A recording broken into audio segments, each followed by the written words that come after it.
In 1943, in January, they said that I would be drafted into the service. Mm-hmm. I said I didn't want to be in the Army. I said that I don't want to be puddling around in mud pies. I'd rather be out in the ocean. So at that time, I signed up for the Navy, and then they let me graduate in 1943 from it was Lakewood High School then. And they let me graduate, and the week after I graduated, I left for boot camp. And from there on, it was all towards the Pacific. It had 9 16-inch guns. What we would do is we would line up battleships and we would fire into the shore to loosen things up and scatter any other people that were there before before the Army, Navy went aboard shore. They would drop bombs on the battleships and cruisers, and we were firing a 40-millimeter gun, and a Japanese kamikaze came down. He dropped a 250-pound bomb right in the center of where we were. Now, the area we were in was no farther than that back wall. In other words, say the gun was right in the middle, and we were surrounding. The 8 of us were there handling ammo, and we had what we called 20-millimeter machine guns, and they were firing at these planes when they'd come in, too. But this plane got through, dropped the bomb, and there the 8 of us were around. The bomb hit right in the center of the area we were in, where that quadrant was. I was laying flat out. I looked up, I looked around.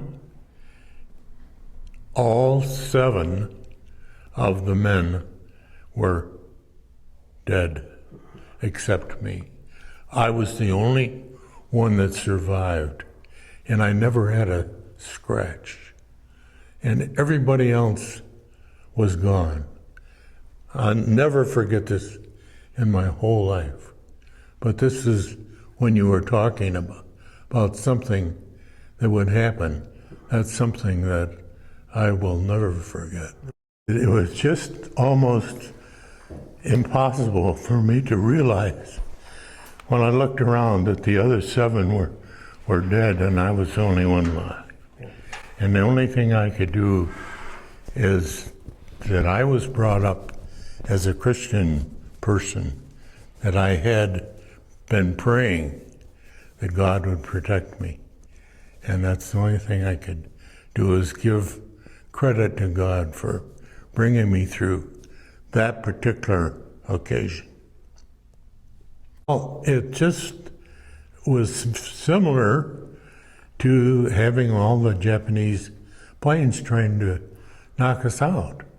And you talk about a turkey shoot, every ship in the force was firing at airplanes, and airplanes were firing at ships.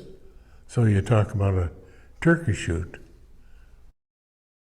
We went aboard at the ship I was on, South Dakota.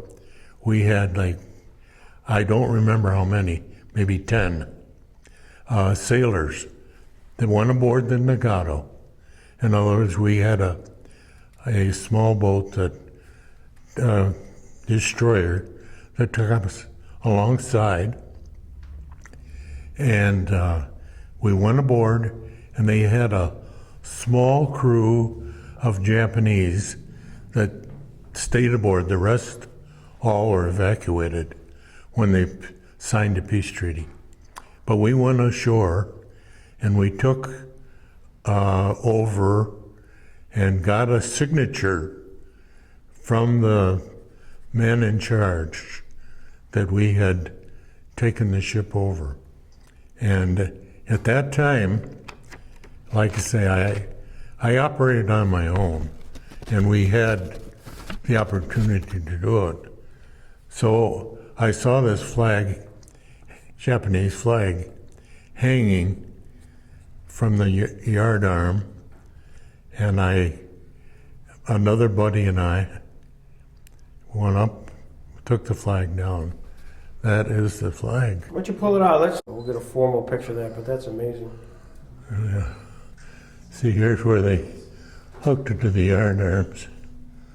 And so I've kept that folded in my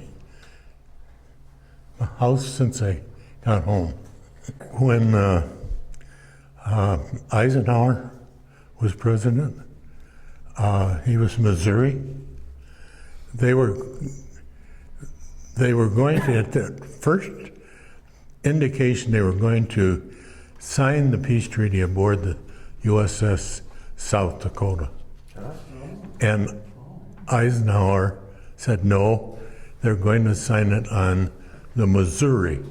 Now we were tied up, Missouri, South Dakota. If you can imagine, two big battleships, and they had a rail around the side.